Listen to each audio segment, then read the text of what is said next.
Selamat sore teman-teman. Aku lagi ada di puncak ini, namanya puncak Akasia. Dinamain puncak Akasia sama penduduk setempat. Tepatnya berada di atas lereng bukit dari kampung gua namanya Kacang, Kabupaten Solok, Kecamatan Singkarak, Sumatera Barat. Indah banget ya. Wih, seandainya aku punya sayap, aku mau terbang di atas danau itu. Oke, aku mau cerita sedikit tentang Musa, Ada yang menarik di sini, di mana terjadi transformasi hidup dari seorang tokoh lama yang bernama Musa.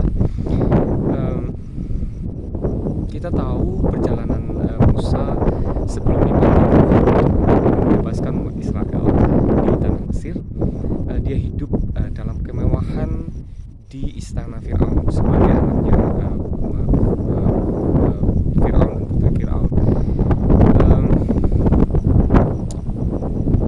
Tapi di balik kemewahan itu, di balik didikan dari seorang sebagai pangeran itu, ada satu hal yang Musa Tuhan mau pakai dia, tapi ada satu hal yang mesti harus dibentuk, yaitu namanya karakter. Dimana kita tahu sebelum 40 tahun pertama dia ada di Mesir, dia pernah melakukan satu hal yang not good lah, yaitu membunuh seorang Mesir. Berarti pada waktu itu dia belum memiliki penguasaan diri yang baik, emosional, temperamen, dan sehingga cuma dengan melihat ada saudaranya orang Israel yang ditindas, dia lekas marah dan membunuh dari orang Mesir itu. Hal ini membuat Tuhan tahu akan memakai Musa, tapi Tuhan akhirnya membuat transformasi pada diri Musa sewaktu Musa berada di padang gurun setelah lari dari Mesir. Musa berada di padang gurun, jauh dari seseorang yang tidak ada artinya, menjadi somebody, menjadi seseorang yang nothing gitu, tidak terpandang lagi, tidak diketahui orang lagi, just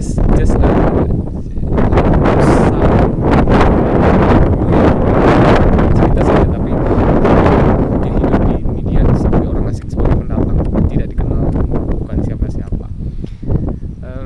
Hal inilah yang membuat Musa akhirnya mulai berubah. Terjadi sebuah proses pemurnian, proses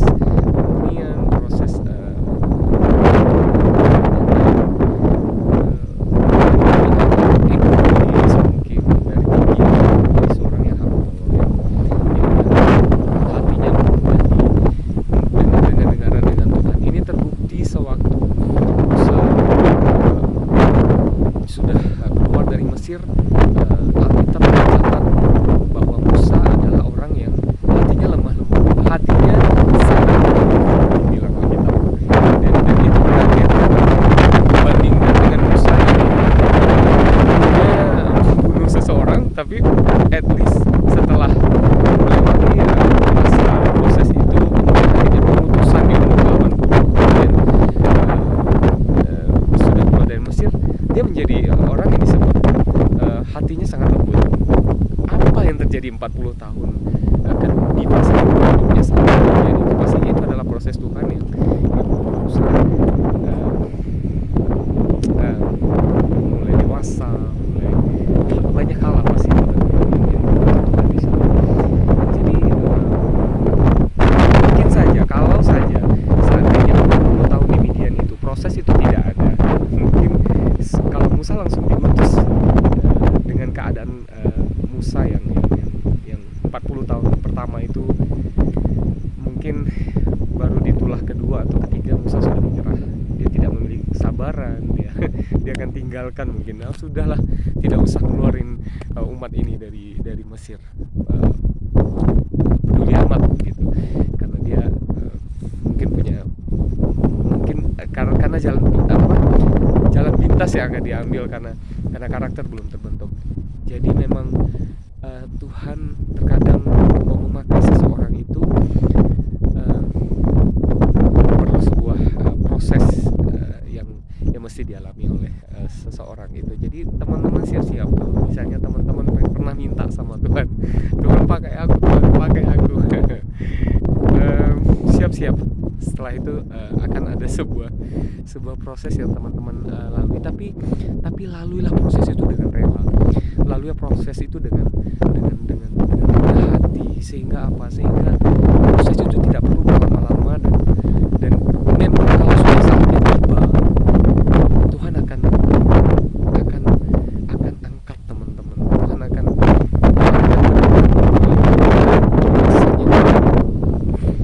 dan aku yakin dan percaya itu, karena aku sendiri juga ngerasain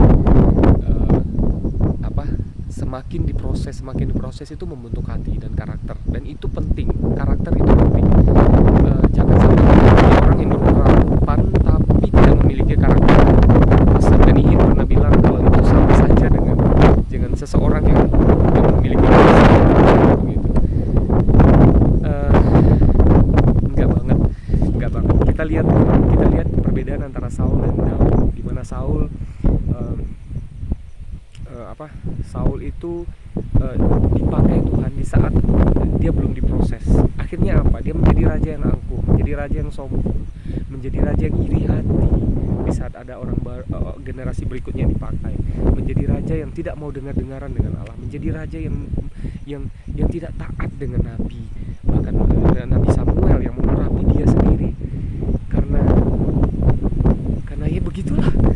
Kalau Daud, kita lihat dari kecil dia sudah dibentuk Tuhan, dia sudah diproses, dan kita lihat akhirnya Daud menjadi seorang raja yang rendah hati, dengar-dengaran dengan Tuhan. Kalau ditegur dia cepat berbalik dan merendahkan diri di hadapan Tuhan. Dan dari cerita ini, Musa yang akhirnya diproses kemudian baru dipakai, kemudian ada Saul dan Daud yang satu diproses satu tidak.